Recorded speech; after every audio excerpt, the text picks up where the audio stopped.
उससे पूछा क्यों भाई, कहाँ जग डूब गया? तो कोले ने कहा कि पहले मुझे बाहर निकालो फिर बताता हूँ।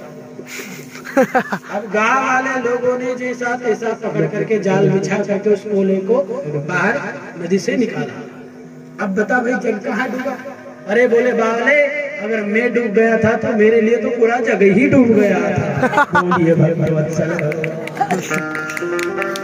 दुनिया में कुछ ऐसे लोग होते हैं कोले की तरह। तो हमारा तो जग डूबा हुआ ही है। क्यों? क्योंकि जिसके मुख में भगवान का नाम नहीं, जिसके मुख में गोविंद का नाम नहीं, समझ लेना उसका जग तो डूब ही गया है प्यारे, वो डूबा हुआ ही है, उसको मरना ही है, निश्चित है उसका अधोगति में जाना। इसलिए जो भगवान का सत्संग करके, भगवान की कथा सुन के, भगवान का नाम लेकर के जो लोग मरते हैं, निश्चित रूप से उनके लिए वैकुंठ से वो दूत आते हैं उन्हें लेने के लिए। इसलिए कोले की तरह मत बनो, झूठ मत बोलो। शांति को यदि पाना चाहते हो तो एक ही उपाय है। क्या? एक बार भगवान विष्णु के पास पूरी दुनिया के लोग सामान लेकर के पहुंच गए और कहे कि प्रभु हमको सब कुछ दे दो, सारा सुख दे दो। भगवान ने कहा ठीक है भैया ले जाओ। बगल में माता लक्ष्मी जी बैठी हुई थी, ये सब नाटक वो भी देख रही थी। हम सब लोग गए थे उनके पास मांगने के लिए, तो भगवान ने मोटर गाड़ी सब दे दी, घर बंगला सब कुछ दे दिया, पत्नी बच्चे सब कुछ दे दिए, उनके टुकड़िया में डाल दिया सब कुछ। और देते देते एक वस्तु ऐसी थी जो गिरा दिया, उस पर पैर रख दिया। अब ये सारी घटना लक्ष्मी देख रही थी और सबको कह दिया कि भैया आप तुम जाओ, तुमको सब कुछ दे दिया, मेरे पास कुछ नहीं है। सब लोग आ गए लेकर। बाद में माता श्री ने पूछा कि प्रभु आप भगवान होके भी छल कपट करते हैं, क्या किया देवी मैंने? तो बोले प्रभु आप दे तो सभी रहे थे, लेकिन देते देते एक ऐसी कौन सी वस्तु है जो आप गिरा दिए, हाथ से छोड़ दिए, उसपे अपना पैर रख दिए। भगवान ने कहा देखो देवी हम कपटी नहीं है, हम तो सब कुछ दे के विदा कर दिए लोगों को। नहीं प्रभु आप कुछ छुपा रहे हो, बताओ वो क्या है? भगवान ने जब जबरदस्ती माता जी ने पूछा तो प्रभु ने कह दिया देवी मैं इन मनुष्य को सब कुछ देता हूँ, सब कुछ, दुनिया का ऐशो आराम सब कुछ देता हूँ, लेकिन एक चीज नहीं देता हूँ। क्या? तो बोले उसको मैं कभी शांति नहीं देता हूँ, और जिसको शांति चाहिए वो तो भगवान के चरणों को पकड़ ले, क्योंकि भगवान के चरणों के नीचे शांति दबी हुई है।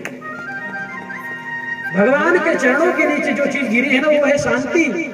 अगर चाहिए तो अभी इसी वक्त और अभी से भगवान को पकड़ लो प्यारे, तो तुमको शांति मिलेगी। अभी एक बात दिल से कहना, अभी आप अपने घर में शांति पाते हो क्या? और अभी यहाँ पर कुछ है थोड़ी वो शांति, क्योंकि यहाँ क्या है? राम नाम को अंक है, सब साधन है सून। राम नाम को अंक है, सब साधन है सून। अंक गए कछु हाथ ना, अंक रहे 10 गुण। बहुत प्यारा उदाहरण दिया है। क्या? अंक जो होता है ना, एक का अंक, उसके पीछे यदि शून्य लगा दो तो क्या बन जाता है? 10 बन जाता है। फिर एक शून्य लगा दो तो क्या बन जाता है? एक शून्य जैसे लगता है तो 10 गुनी ताकत उसमें आ जाती है। वो 10 गुनी ताकत आ जाती है तो 10 हो जाता है 100, 100 से फिर वो 1000, 1000 से फिर वो 10,000, 10,000 से फिर लाख, 10 गुनी शक्ति उसमें आ जाती है। तो हर एक शून्य ये सोचता है कि देखो देखो मेरे बदौलत ही ये अंक इतना बढ़ रहा है। जैसे एक शून्य लगा तो वो सोचता है देखो देखो मेरे बदौलत 100 हुआ है। जब एक 0 और लगता है तो वो बोलता है कि नहीं देखो देखो मेरे बदौलत 1000 हुआ है। हर शून्य अभिमान करता है कि मेरे बदौलत 1 लाख हुआ है। तो जो बगल में जो 1 का अंक खड़ा है ना, वो सोचता है कि राम राम देखो इन मूर्खों को, ये सब अपना ये बखान कर रहे हैं, मेरी तो कोई तारीफ ही नहीं हो रही है। इतने में वो अंक ही वहां से गायब हो जाता है। बोलिए भक्तवत्सल भगवान की। तो अब क्या बचता है? 0/0, 0 सब बर्बाद हो गए। अंक हटने से ही सब खत्म खेल। तो गोस्वामी तुलसीदास भी कहते हैं क्या, राम नाम को अंक है मुख में, कि राम नाम का अंक है ना, तो ये सब जीरो तुम्हारे काम करेंगे, और ये राम नाम का अंक अगर खिसक गया तो तुम्हारा सब बर्बाद हो जाएगा। राम नाम को अंक है सब साधन है सुन, अंक गए कछु हाथ न, अंक रहे 10 गुण। बोलिए भक्त वत्सल भगवान की जय। इसलिए मेरे भाई बहन बगल में राम नाम का अंक लगा के रखो। जिसको बाहर भी और अंदर भी प्रकाश चाहिए तो वो राम नाम का अंक का सहारा जीवन में, यही तुमको काम आएगा। आखिरी में मरने के हम बोल ही देते हैं राम नाम सत्य है, बोलते ही फिर जिंदे हो तब क्यों नहीं, मरने के वक्त ही क्यों। इसलिए जीते जी उसको लो। तुम्हारा बाल्य अवस्था चली गई, किशोर अवस्था चली गई, अब धीरे धीरे तुम्हारी जवानी भी खिसक गई, अब आ गया है बुढ़ापा। अब बुढ़ापे में तो कम से कम भगवान का भजन कर लो। अगर वो बुढ़ापा भी तुम्हारे हाथ से चला गया तो फिर हो गए तुम, अपना जीवन हो गया गधे के जैसा। गधा जिंदगी भर अपने मालिक के लिए ईंटे पत्थर रेती ढोते रहता है, लेकिन कभी जब वो बूढ़ा हो जाता है किसी काम का नहीं रहता, तो कभी आपने सुना है कि उसके मालिक ने उसको शाबाशी दी कि वाह बेटा तूने मेरे लिए जिंदगी भर रेती ढोई है? कभी ऐसा सुना है क्या आपने? अगर उसको आखिरी में कुछ मिला है तो 2 डंडे ही खाने को मिले। चल अब तक कोई बिना मतलब कौन पड़े पड़े तुझे खिलाएगा। तो काम का नहीं रहता तो वही मालिक उसको मार के भगा देता है। ठीक वही हालत हमारी है मेरे भाई बहन। गधे की जैसी जिंदगी यदि हमारी हो गई, संसार का जिंदगी भर वजन ढोते हैं बचपन से लगाकर बुढ़ापे तक, और आखिरी में हमारे घर वाले हमको जब खटिया में पड़े होते हैं वही खटिया में मलमूत्र त्यागते रहते हैं, दुर्दशा होती रहती है। एक 10 बार पानी का गिलास मांगो तब बहू 1 गिलास पानी ला के पिलाती है। ऐसी दशा जीवन की जब हो जाती है तब भी हमारा चश्मा ठिकाने पे नहीं आता महाराज। इतने में तो कम से कम वैराग्य आ जाना चाहिए आपके मन में। अगर ये बुढ़ापा भी अगर चला गया जीवन से तो हो गया। इसी बात पर हमारे कबीर साहब ने बहुत प्यारी टिप्पणी करी है एक वाणी में। आप सब गाते भी होंगे, सुनते भी होंगे, समझते भी होंगे। क्या?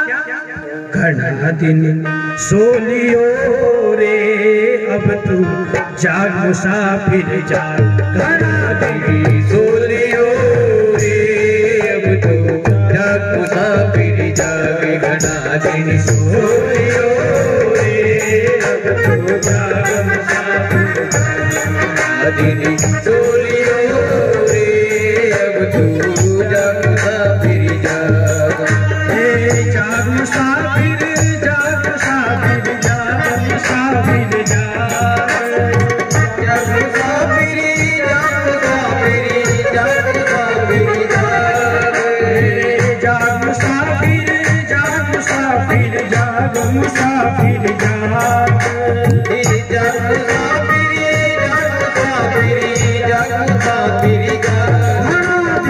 सोलियो रे अब तू जाग मुसाफिर, घना दिन सोलियो रे अब तू जाग मुसाफिर जाग, घना दिन सोलियो रे अब तू जाग मुसाफिर जाग। आगे की लाइन बहुत प्यारी है, सुनिए और समझिए।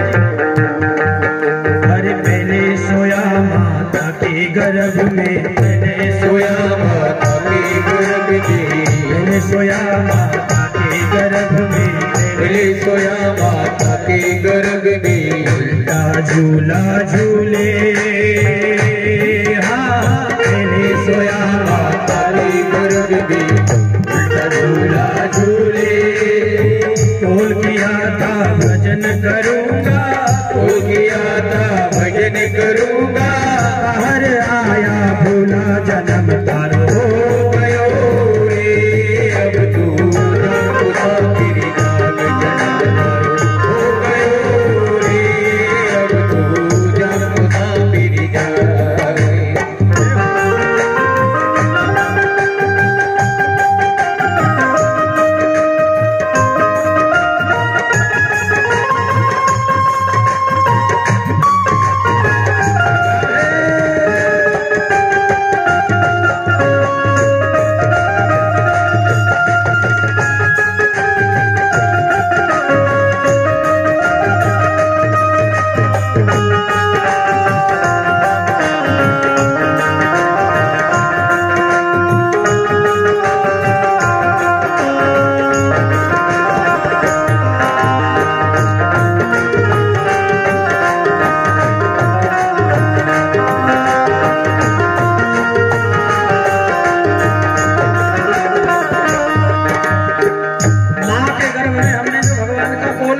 वचन दिया है प्रभु को, हे प्रभु हमें इस नरक से बाहर निकालो। माँ का गर्भ क्या है? तो बोले नरक, भयंकर मलमूत्र में हम लिपटे हुए होते हैं, वहां से प्रभु निकाल देते हैं, तो फिर आगे हम दोबारा सोते हैं। कहाँ? तू जा सोया माता की गोद में, जा सोया माता की गोद में, जा सोया माता की गोद में, जा सोया माता की गोद में, दुतिया मुस्काया, जा सोया माता की गर्भ में, दुतिया मुस्काया। बहन हुआ तारी लाड़ लड़ावे, बहन हुआ तारी लाड़ लड़ावे, बहन हुआ तारी लाड़ लड़ावे, बहन हुआ तारी लाड़ लड़ावे। झूला दिया बतावा प्यार हो गयो रे, अब तू जाग हो गयो रे, अब तू जग मुसाफिर का घना दिन सोले हो रे, अब तू जग मुसाफिर जाग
सोले हो रे,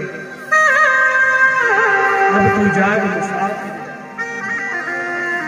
इसलिए मेरे भाई बहन जागो, तस्मात जागृति। अभी यहाँ पर यदि कोई तमाशा खड़ा कर दिया जाता तो वहां पर लोग नहीं बुलाने से भी वहां पहुंच जाते हैं, सबका अनुभव है। यहाँ कोई जादू टोने का यदि कुछ कार्यक्रम रख दिया जाता या कोई सर्कस का खेल रख दिया जाता तो बिना टिकट के लोग वहां पहुंच जाते। लेकिन यहाँ पर पंडाल में भगवान की कथा में लोगों को पकड़ पकड़ के लाना पड़ता है। और कई लोग तो ऐसे बैठे, ऐसा लग रहा है जैसे डंडा मार के यहाँ बिठाया है। ऐसा मत करो भाई। शांति का परिचय देते हुए समझो, हमारे पूज्य दादाश्री, हमारे रवि भैया के पिताश्री, जिनकी पुण्यतिथि की स्मृति में, उनकी याद में सुंदर सत्संग का आयोजन रखा गया है। महापुरुषों के बोल है, मेरे मन के एक भी नहीं है। इसलिए जीवन में यदि परम शांति चाहिए तो क्या करना है? तो बोले भगवान की इच्छाओं को पकड़ लेना है। अब हम मेन मुद्दे पर आते हैं। मेन मुद्दा क्या है? हमारा विषय आरंभ हुआ था कि जीवन कैसे जीना चाहिए।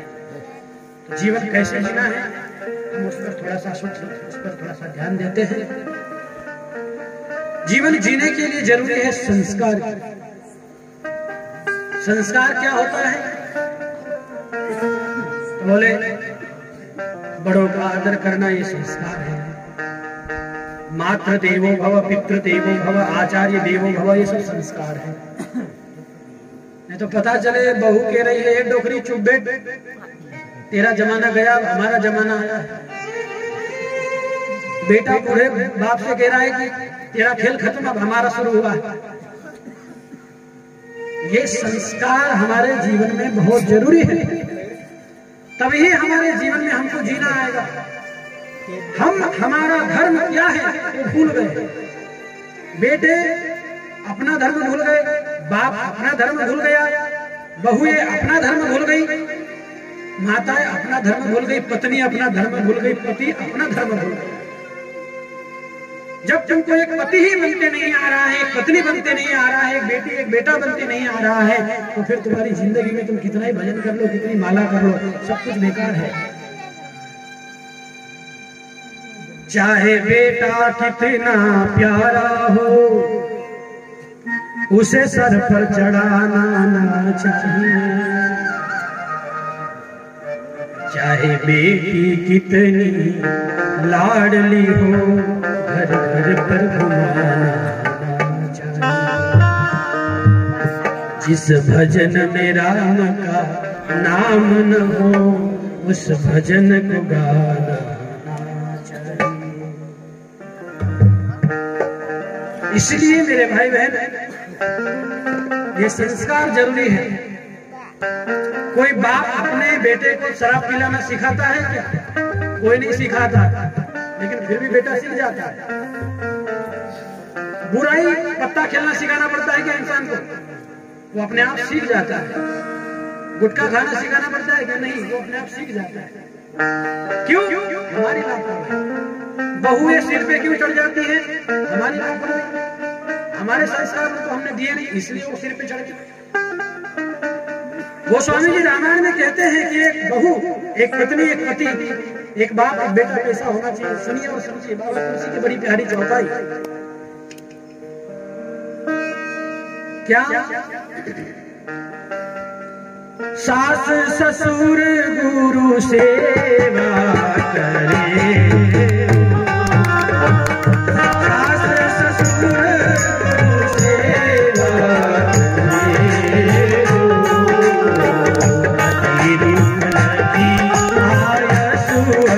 सेवा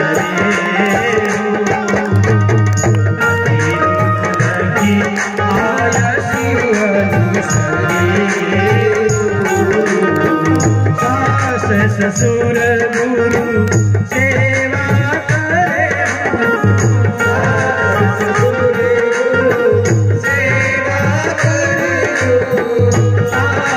ससुर गुरु सेवा करे, ससुर गुरु सेवा करे, गुरु सेवा करे।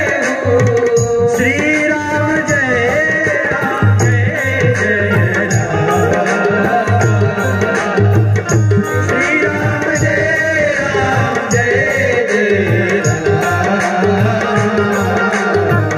श्री राम जय राम जय जय राम, श्री राम जय राम जय जय राम।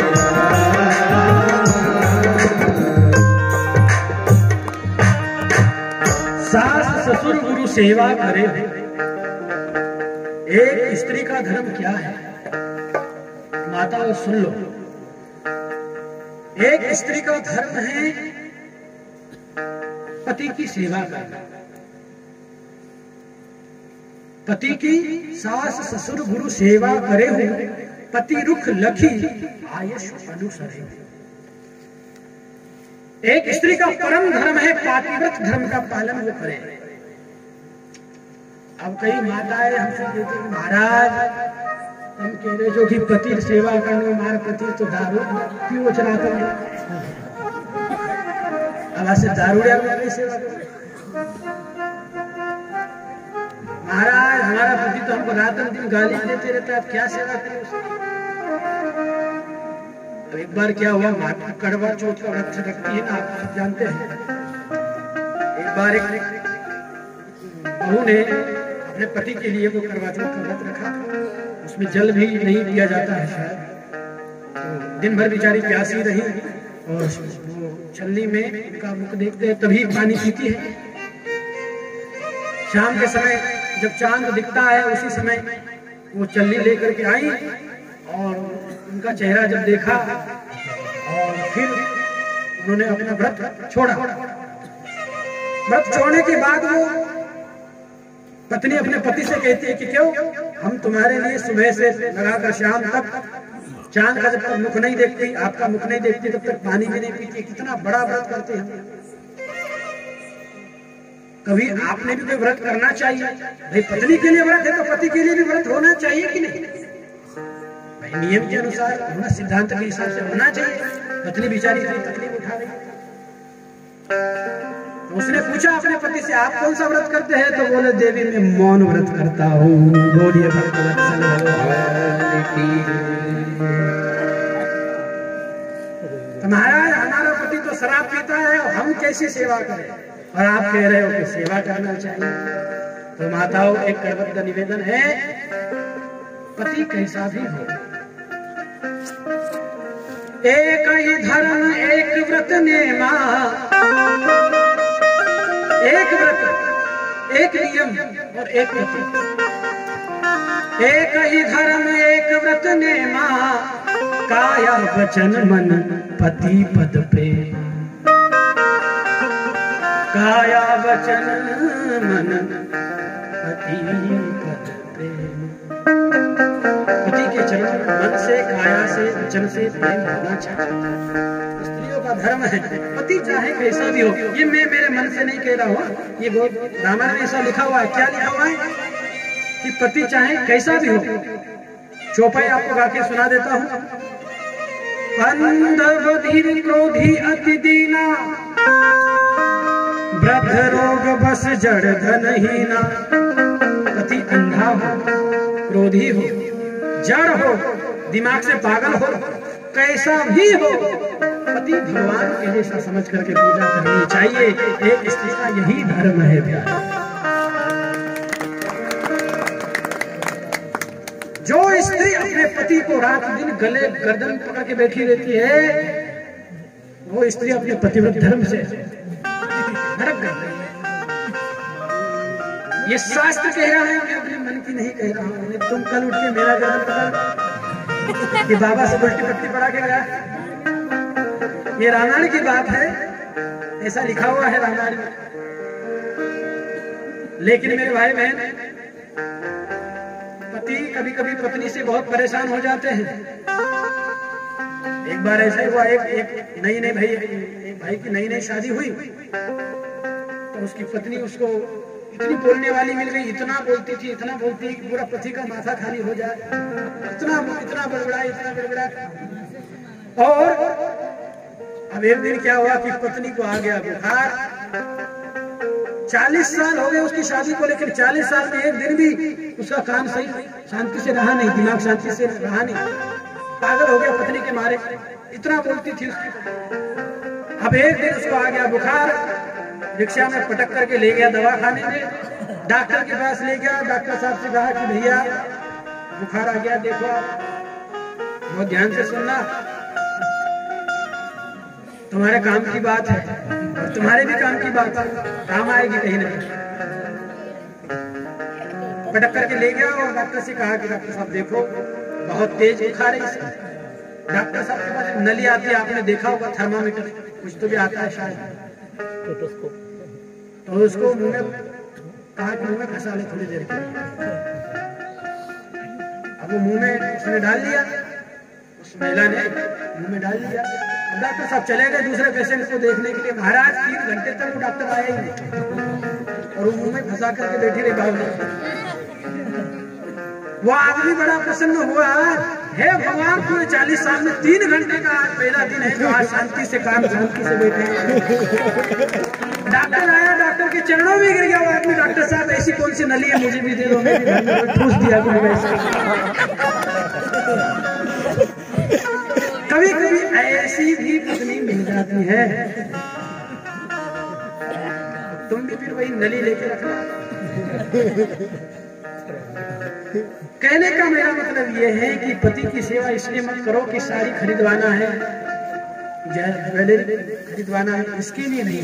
निस्वार्थ भाव से अपने पति की सेवा स्त्री को करनी चाहिए। उद्देश्य ये है सास ससुर गुरु सेवा करे। पति की ही सेवा नहीं करनी है, पति के साथ साथ एक बहू का धर्म है कि वो अपनी सास और ससुर की भी सेवा करे, अपने माँ बाप समझ करके सेवा करे। वही स्त्री संसार में धन्य है जो पति सास ससुर की सेवा करके जो संसार को छोड़ के जाती है। कहते हैं कि इसको पति लोक की प्राप्ति होती है, ईश्वर के चरणों में उसको जगह। और जो स्त्री अपने धर्म से भटक जाती है तो कहते हैं उसको रौरव नाम के घोर नरक में उसको भेजा जाता है, जहां तांबे की धरती तपी हुई होती है, नीचे से आग जलती है और तांबे की धरती तपी हुई होती है और उस पर उसको नंगे पैर दौड़ाया जाता है। इतना भयंकर उसको दंड मिलता है जो स्त्री अपने धर्म से। अब भाइयों की भी जरा थोड़ा सा सोच लेते हैं, तुम्हारे लिए भी तो कुछ होना चाहिए कि नहीं? तुम्हारे लिए भी उतना ही जरूरी है जितना माताओं के लिए है। धर्म का पालन जो करेगा वही संसार में मनुष्य है।